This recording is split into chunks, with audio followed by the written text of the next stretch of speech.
हमारे नबी का नाम क्या है? हमारे नबी का नाम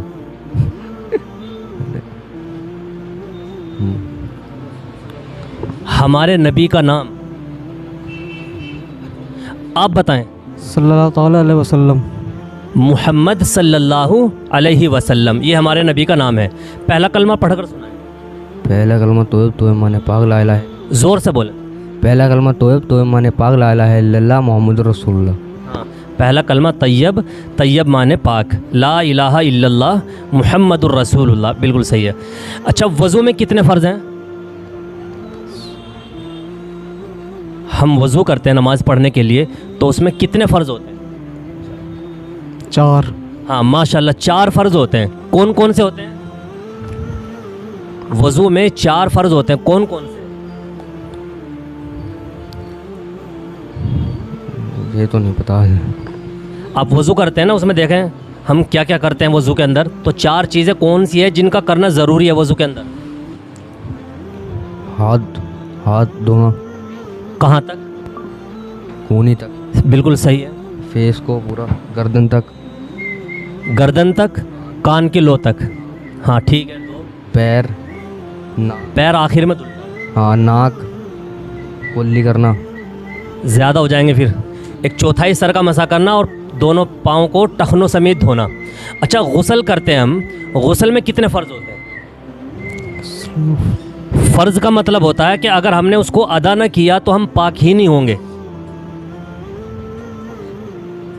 3। हाँ माशाल्लाह, बिल्कुल सही जवाब है। गुस्ल के अंदर 3 फ़र्ज़ होते हैं। कौन कौन से होते हैं?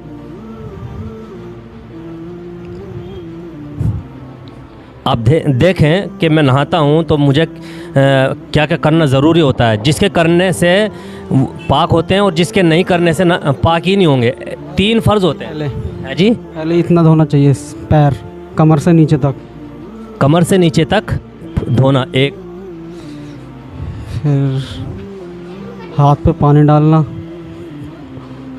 फिर पूरे कंधे से। भाई देखो, नहाने के अंदर 3 फ़र्ज़ हैं। कुल्ली करना, नाक में पानी डालना और पूरे बदन पर पानी बहाना, ये 3 फ़र्ज़ होते हैं। अगर इनमें से कोई एक भी मिस हो गया या हमने छोड़ दिया तो फिर हम पाक नहीं हो सकते, हमारा गुस्ल नहीं होगा। ठीक है। अच्छा, वो कौन से नबी हैं जिन्हें रहमतुल लिल आलमीन कहा जाता है? आप कहाँ चले गए? आइए। हाँ, मोहम्मद सल्लल्लाहु ताला अलैहि वसल्लम। हाँ, मुहम्मद सल्लल्लाहु अलैहि वसल्लम को रहमतुल लिल आलमीन कहा जाता है। यानी पूरी दुनिया के लिए हमारे नबी रहमत बन के आए हैं। पूरी दुनिया के लिए रहमत बन के आए हैं, चाहे उसमें इंसान हो, जिन्नात हो या कोई भी मखलूक हो, मुसलमान हो, गैर मुस्लिम हो, सब के लिए रहमत बन के आए हैं। अच्छा, वो कौन से नबी हैं जिनकी उम्मत पर पानी का अजाब आया? जिनकी उम्मत पे पानी का जाव आया।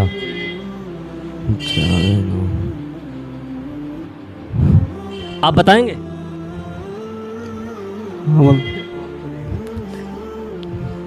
पता। कोई बात नहीं, मैं बता देता हूँ। हज़रत नूह अलैहिस्सलाम, हज़रत नूह अलैहिस्सलाम की कौम पर पानी का अजाब आया और उस अजाब में हज़रत नूह अलैहिस्सलाम का एक बेटा भी था जो ईमान नहीं लाया था और वो भी उस पानी के अंदर गर्क हो गया था। अच्छा, पूरी दुनिया के अंदर टोटल नबी कितने आए हैं? टोटल नबी जावेद मामू बताओ।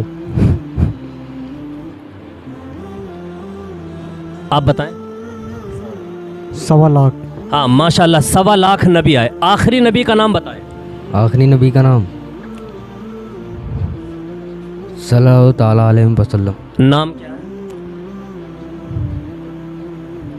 मुहम्मद सल्लल्लाहु अलैहि वसल्लम। ठीक है। आपने कुरान शरीफ पढ़ा है? नहीं भाई कुरान शरीफ पढ़ना, ठीक है। कुरान शरीफ सीखने की चीज़ है। अच्छा, कितने वक्त की नमाज फ़र्ज़ है? 5। जुमे की नमाज में कितनी रकात पढ़ी जाती है? जुमे की नमाज में 6 रकात। आप बताएंगे? 14। हाँ माशाल्लाह, 14 रकात पढ़ी जाती है। आप कितनी पढ़ के आते हैं? मैं संगे पढ़ता हूँ इनके। जी, इनके संगे पढ़ता हूँ। संग पढ़ते हैं। कितनी रकात पढ़ के आते हैं? जितने ये पढ़ते हैं उतने मैं पढ़ता हूँ। आप तो 6 बता रहे हैं, वो 14 बता रहे हैं। 14 रकात होती है। इमाम साहब के पीछे कितनी रकात पढ़ते हो? 2। हाँ 2 रकात। 2 फ़र्ज़। हाँ 2 फ़र्ज़ पढ़ते हैं इमाम साहब के पीछे, 2 फ़र्ज़ पढ़ते हैं। अच्छा 14 रकात किस किस तरह से पढ़ी जाती है? 4 सुन्नतें, 2 फ़र्ज़, फिर 4 सुन्नतें, 2 नफिल, ना 2 सुन्नतें, फिर 2 फ़र्ज़, 2 नफिल। सही है, 2 सुन्नत 2 नफिल, बिल्कुल सही है। अच्छा वित्र किस नमाज में पढ़े जाते हैं? वित्र किस नमाज में पढ़े जाते हैं? ईसा में। हाँ ईशा में पढ़े जाते हैं। अच्छा फजर में कितनी रकात होती है आप बताएं? फजर में